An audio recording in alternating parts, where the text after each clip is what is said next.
രണ്ടുപേർ ബർത്ത്ഡേ ആഘോഷിക്കുന്ന ആളും ഒരു ടീം വെഡിങ് ആനിവേഴ്സറി ആളുകളുമാണ്. ഇവര് മൂന്ന് കൂട്ടരെയും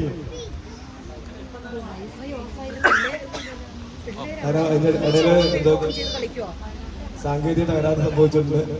ഇപ്പൊ എന്തായാലും ആ ഒരു പരിപാടി ഉണ്ട്. അപ്പൊ അത് അല്പസമയം കഴിഞ്ഞാൽ നമുക്ക് തുടങ്ങാം. നമുക്ക് ഇപ്പൊ അതിന് മുന്നോടിയായിട്ട് ആശംസാ പ്രസംഗം നടത്തുന്നതിന് വേണ്ടിയിട്ട് വേദിയിലിരിക്കുന്ന ചാച്ചനെ ക്ഷണിച്ചോളൂ. എനിക്ക് അനുവദിച്ചേക്കുന്ന 3 മിനിറ്റാണ്. ആദ്യമായി റോസമ്മ ചാനലിലെ എല്ലാ അംഗങ്ങൾക്കും ക്രിസ്മസിൻ്റെയും പുതുവത്സരത്തിൻ്റെയും ആശംസകൾ നേരുന്നു. ഈ പരിപാടിക്ക് വേണ്ടിയിട്ട് 6 മാസം മുമ്പ് പ്രയത്നിക്കുന്നവർ നമ്മുടെ ഈ കൂട്ടത്തിലുണ്ട്. അതിൽ 3-4 പേരെ പ്രത്യേകം ഞാൻ എടുത്തു പറയുന്നു. ഒന്ന്, ഏറ്റവും ഫസ്റ്റ് അമ്മണി ചേച്ചി, ഇതിൻ്റെ മുഖ്യ സംഘാടക അമ്മണി ചേച്ചിയാണ്. ആ അമേരിക്കയിൽ നിന്നാണ് കോർഡിനേറ്റ് ചെയ്യുന്നത്. രണ്ടാമത് അതിൻ്റെ മറ്റുള്ള കാര്യങ്ങളെല്ലാം സുബിയാണ് അതിൻ്റെ ബാക്കിയുള്ള കാര്യങ്ങൾ. പിന്നെ ഇതിൻ്റെ എല്ലാത്തിൻ്റെയും ഇതായിട്ട് കുഞ്ഞമ്മ ജോ പുള്ളിക്കാരത്തി അതിൻ്റെ ഇടയിൽ ഇടംപോലും ഇടുകയും ചെയ്യും. ഒരു 6 മാസമായിട്ട് വീട്ടിൽ ഈ ഒരു 6 മാസമായി ഒരു യുവജനോത്സവം നടത്താനായിട്ട് ഇത്രയും ബുദ്ധിമുട്ടില്ല. കാരണം അതിൽ കൂടുതൽ ഓരോ പരിപാടികൾ അവതരിപ്പിക്കാനായിട്ട് എൻ്റെ നോട്ടത്തിൽ ഒരു 10-50 ഈ ഇരിക്കുന്ന എല്ലാവർക്കും പരിപാടികളുണ്ട്. അപ്പം ഞാൻ പ്രസംഗം നീട്ടുന്നില്ല. കാരണം കൊച്ചു കുട്ടികളുടെ കലാപരിപാടികൾ കാണാൻ വേണ്ടിയാണ്, അവർക്ക് അവതരിപ്പിക്കാൻ വേണ്ടിയാണ് നമ്മൾ ഈ പരിപാടി നടത്തുന്നത്. അതുകൊണ്ട് ഞാൻ എൻ്റെ സംഭാഷണം നിർത്തുന്നു. നന്ദി, നമസ്കാരം.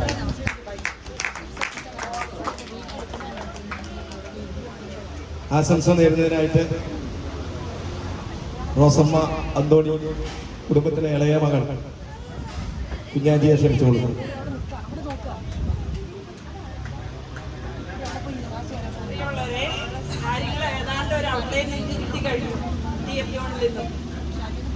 നമ്മൾ ഉദ്ദേശിച്ച ഒരു പ്രോഗ്രാം അറേഞ്ച് ചെയ്യുമ്പോൾ ഇതിൽ ഏറ്റവും പ്രധാനമായിട്ട് നമ്മൾ ഉദ്ദേശിക്കുന്നത് എന്താണെന്ന് വെച്ചാൽ, നമ്മുടെ കുടുംബത്തിലെ അമ്മാമ്മയ്ക്ക് 8 മക്കളുണ്ട്. ആ 8 മക്കൾക്കും അവരുടെ മക്കൾക്കും തമ്മിൽ പരസ്പരം ആരുടെ മകൾ അല്ലെങ്കിൽ മകൻ എന്നുള്ളത് അറിഞ്ഞുകൂടാ.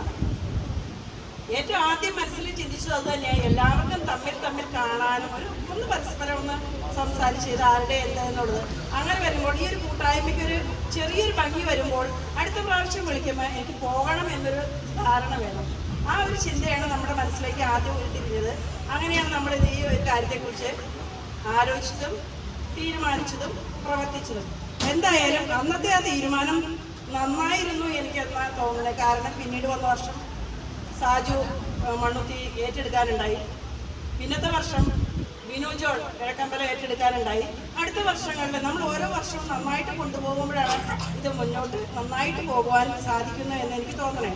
അപ്പം ഈ ഒരു കൂട്ടായ്മയിൽ കൂടിയപ്പോൾ ഇനി ഓരോരുത്തരെയും എനിക്ക് തോന്നുന്നു നമ്മുടെ മീറ്റിംഗ് അറേഞ്ച് ചെയ്തിരിക്കണം ബിനു ജോൺ ഓരോ കുടുംബത്തെയും ഫാമിലിയെയും വിളിച്ചു കൊണ്ടുവരുമ്പോൾ ധൈര്യമുണ്ടോ എൻ്റെ പേര് പറയാമെന്ന് ഏതെങ്കിലും കുഞ്ഞുങ്ങൾ ചോദിച്ചാൽ പല അടുത്ത വെച്ചാൽ അമ്മാമ്മയുടെ വേറെ മക്കൾക്ക് പലർക്കും തന്നെ ആ കുഞ്ഞിനെ അറിയില്ല, ആരുടെ കൊച്ചാണെന്ന് പോലും അറിയില്ലാത്തവരുണ്ട്. അതിനൊക്കെ എനിക്ക് അതിനെ ഒരു ക്വിസ് പോലെ കൊടുത്തിട്ട് ആ കൊച്ചുങ്ങളുടെ പേര് പറഞ്ഞ് ഉത്തരം പറയുന്നവർക്ക് എന്തെങ്കിലും ഒരു മാർക്കോ അല്ലെങ്കിൽ ഒരു പ്രൈസോ കൊടുത്തു കഴിഞ്ഞാൽ വളരെ നന്നായിരിക്കും എന്ന് എനിക്ക് തോന്നുന്നു. അപ്പം ഈ കൂട്ടായ്മ നമ്മളിത് ഇടയ്ക്ക് വെച്ച് നിന്നു പോകാതെ എല്ലാവരുടെയും ഒരു സൗകര്യം പോലെ എന്ന് വെച്ചാൽ നമ്മുടെ 100% എത്തിക്കാൻ നമുക്ക് സാധിച്ചെന്ന് വരില്ല.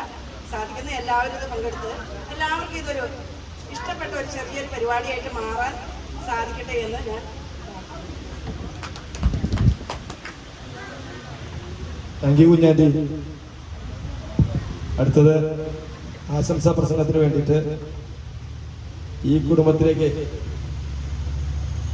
മരുമകളായി വന്ന അമ്മായിയെ ക്ഷണിച്ചുകൊള്ളുന്നു.